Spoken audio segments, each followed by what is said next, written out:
50 Cent and Ja Rule, one of the longest running beefs of all time. 50 did an interview recently with Big Boy and said if he ran into Ja, he would put him to bed. Let's take a look.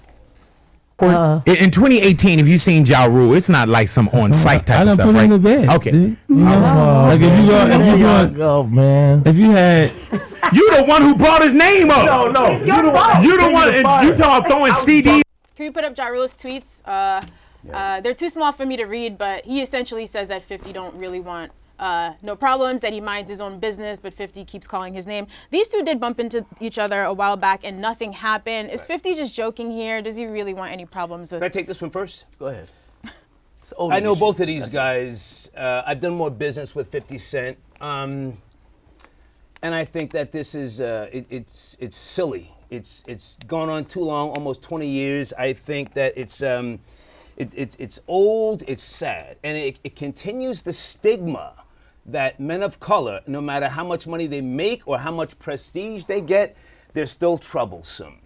I think it's embarrassing again. I think that 50, and I want to be fair, but at the same time, he keeps it going. He keeps trying to steer the narrative or a narrative that makes Ja Rule just look like, he's just,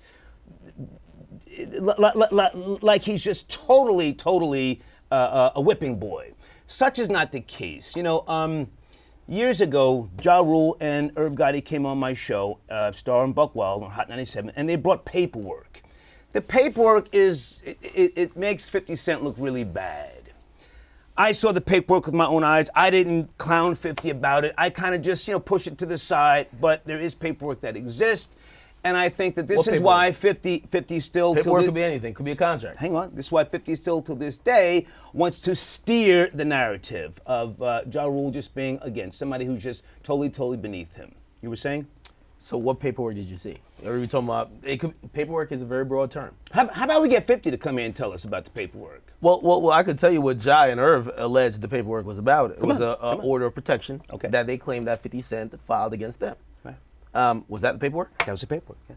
Okay, and it wasn't doctored, it looked official.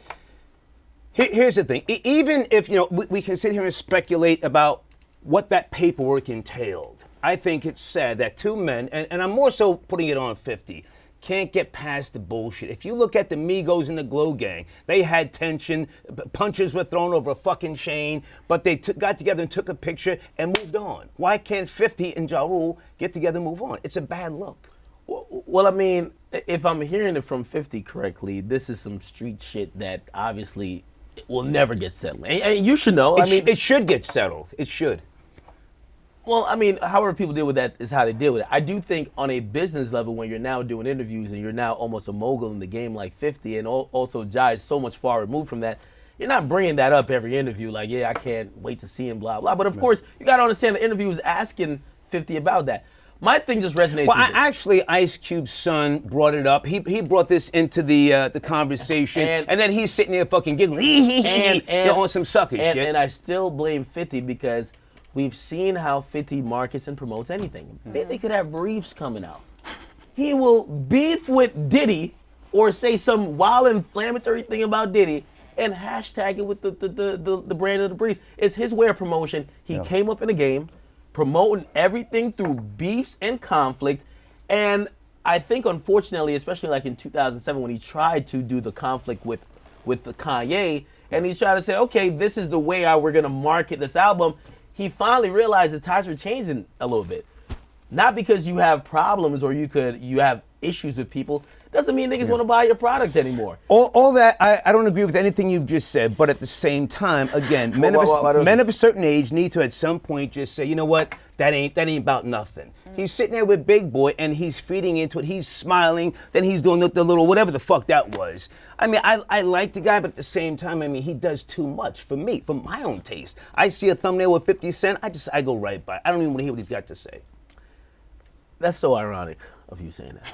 You know why? Because, again, I know a lot of people are being introduced to Star now. Of course, he's a legendary radio personality, but... Not as many as you think. You keep trying to make that reference. But No. Well, I mean, some audience is different, okay? Clearly. You have said you're the father of trolling. 50 trolls. So if you could defend a lot of things you do, and you know you have said things for shock value. If you can't understand 50 calling people out or saying stuff hear me again. to shock or get attention. I can address that quick, fast, in a hurry. At a certain point in your life, you have to get past certain things. Are you past it? I'm here with you, right? Losing money again. No, but are you past? Let me finish the point with 50 Cent. Yes, he's a mogul. He's a guy who gets more interviews than Ja Rule does. He goes and talks to high-profile people. At some point, you have to think about the culture, as you say, or the genre above your own petty bullshit. It's petty bullshit, man. It's petty bullshit. And sadly, urban media focuses on the petty bullshit. And again, Ice Cube's son put that bullshit into the interview. But if someone were to say something about his father, Ice Cube, with regards to some past beef, he would be the first fucknut on social media to say, yo, that's some old shit, let's get past it, yada, yada, yada. I'm just pointing out the obvious. I agree with that. But again, I think he did that because 50 feeds into it. And 50 has thrived. Sadly. 50 has thrived on getting attention from it. I'm not too sure it works. By the way, I won't throw the shameless plug, but I'm hoping the movie he has been promoting on this circuit, I'm hoping it does well. Are you a 50 fan too? Wait, are you not a fan of nobody, nigga? I'm nobody's fan. Well, you're All right, a so fan of just to hip-hop. be clear, you guys keep This is gonna fighting be a about struggle. this. My So nigga's not you a pay fan of attention hip-hop, to He's not a everything. fan of... He pays attention to everything, but you're not a fan. I don't. You didn't answer that question. How the fuck rock and roll is dead? What are you talking What's about? What's your favorite genre of music? Fuck all that shit. We're talking about 50 Cent, who needs to grow You're not up gonna answer and that. knock it the fuck off. That's the topic, 50 Cent. Yeah, we already passed it. We just agreed. Are we? Yeah, we just agreed Okay. that, hey, listen, 50's doing He's whatever doing for too attention. much. Yeah, doing too much. And it's costly. It's real fucking costly. We didn't even touch on What's your how favorite costly genre it of is. music? Because you have been very public about not being a rap The current genre right now, I'm of the times. fan. Okay. Yeah. I sent you a fucking deck. You didn't get it? Did you look at it? No, well, listen, as long as you are, because... I'm not here on no fucking fumes from the past. Okay.